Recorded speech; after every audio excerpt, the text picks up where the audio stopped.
In my opinion, every elementary school should teach their students how to organize a hard drive because it will be something that they're dealing with for the rest of their lives. This video is my remedial attempt to help you become less of a mess, just like I tried to become less of a mess myself. I'm specifically going to show you a folder structure that's going to work for most video people.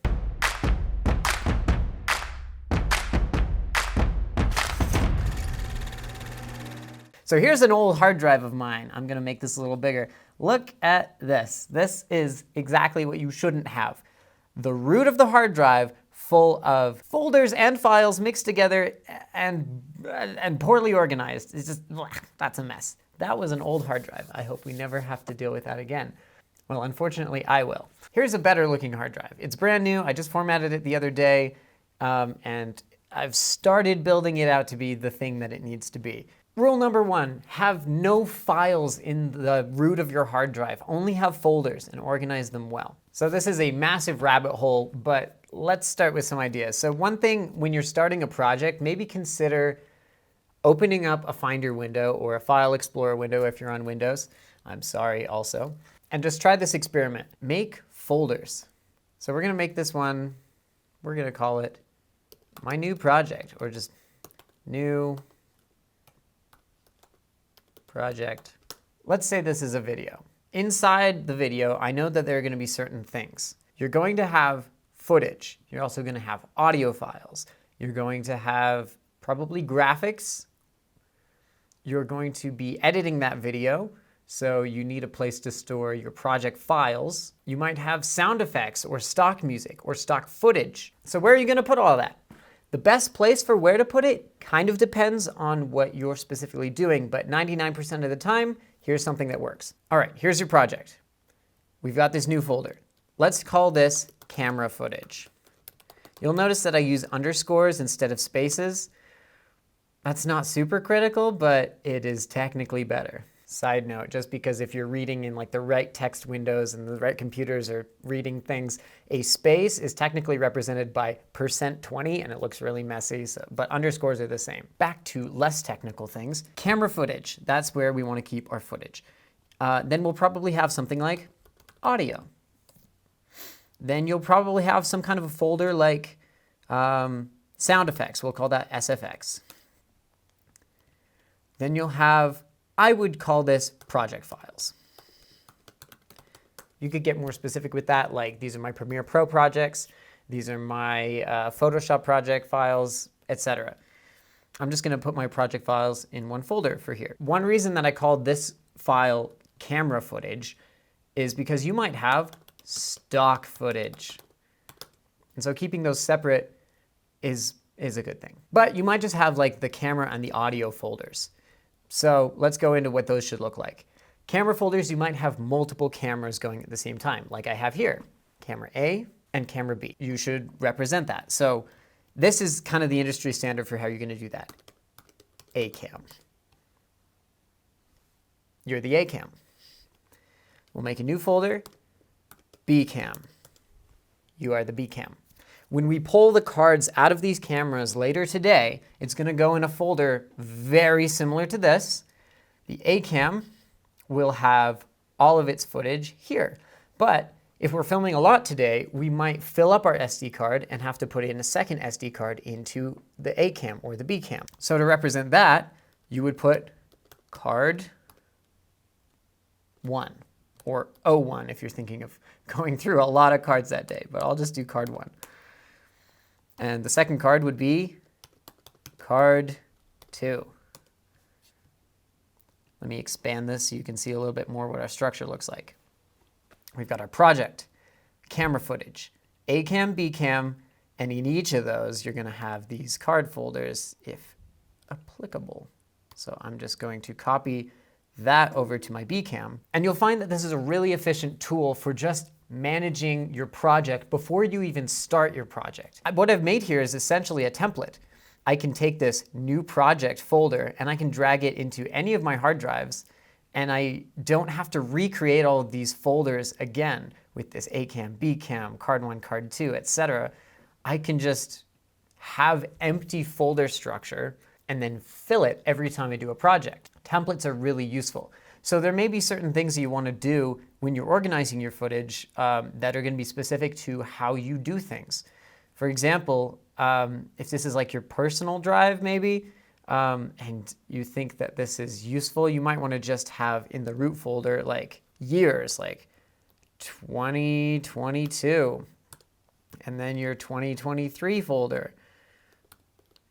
And that'll contain everything you do by year, and then you can kind of like sort through your stuff like that. You may not want to do that in the root. Trash. So something we do fairly commonly is we have a clients folder because we have multiple clients. And then within there, we're going to have, we'll say Charlie, and then a company name.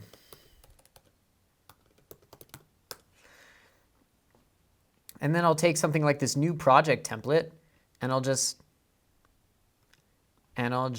copy it into the client folder over to Charlie. Boop. And I can name this the type of video that we have here. Maybe you'll want to sort this by date. Maybe you'll want to sort it by name. Maybe you'll want to sort it by like episode. So some options you could do for your numbering would be like, if you're sorting it by, this is a very clear YouTube channel, and I know I'm going to be filming videos in order or something like that, you could do something like, that'd be a lot of videos. 001, I make cake or something, how to make cake. And then your next video using the same template, you know, the new project template, you would just copy that template actually. And then for Charlie's second video, I'm just going to paste that template and call it 002. How to feed llamas. He has a very interesting channel. And then of course you can just drop your footage in to this thing without having to create all these folders over and over and over again. Now you may not want to sort by like episodics like this. Like maybe you'll want to just say the date. Now when you're doing the date so that it stays in order, I recommend doing year, month, day. For example, 2022, and then today is April 26th. So April would be 04, and then 26. That way, when I do my next video, say I was filming on April 27th, it'll be 2022, 04, 27. And because your computer reads things alphabetically and numerically, you're going to get this big to small ordered year, month, day thing that's in order from top to bottom, where like the first things you shoot are first and the last things you shoot are later. Because if you're naming things like February or March or April, technically April would come first and March would come after it. So go the numbers route rather than typing it out if you're going to order things by date, and definitely do year, month, day. So I hope that's kind of opened up your mind to some ways that you can keep your files clean and be able to find them. What this essentially allows you to do is find your files quickly. Using this concept of big, little, small, you can make everything a lot easier for yourself in your post-production workflow, especially if you have to tell somebody else who's never used your drive before where a file is, which happens a lot, especially if you're working with other people and you're not just solo everything. I can personally attest to this being extremely nice, just being able to go into your drive and say, okay, so clients, what are all my clients? And you look at a list of them and you're like, okay, what am I working on? How about X company? And then all of their projects that we worked on this year, 2022. And then you go into that and you say, okay, so of these 13 videos, I'm still working on the one from April 2nd, boom. And then you're in there, and then you go into your project files, boom, open up your Premiere project, and it links to all your stuff because you drug it in a sensible way. Or what if you don't know where your files are? Oh, did I back up card number 3 from the Bcam? I don't know. You can go to that exact file, it's very predictable, and you can see what is card 3 from Bcam.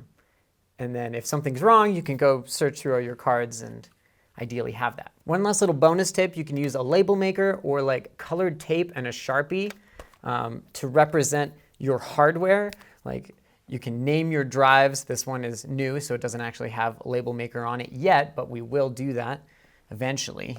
This Lacy drive, or Lacy, however you want to pronounce it. And so keeping things organized really makes your life a lot easier.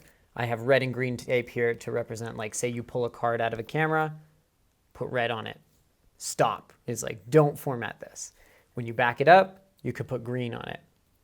And just so you know, this is done, it's finished, it's clean. Those are some just like basic tips for keeping yourself organized in the physical and the digital world. So I hope that expanded your horizons of how you could organize your files and just make all of your post-production flow smoother and give you a little more peace of mind knowing that you know where your files are. We're your video allies. You've got this, we've got your back, and we can't wait to see what you create and organize correctly. Like this video if you liked it, and there are more videos on this channel with similar content to help you become a better creator.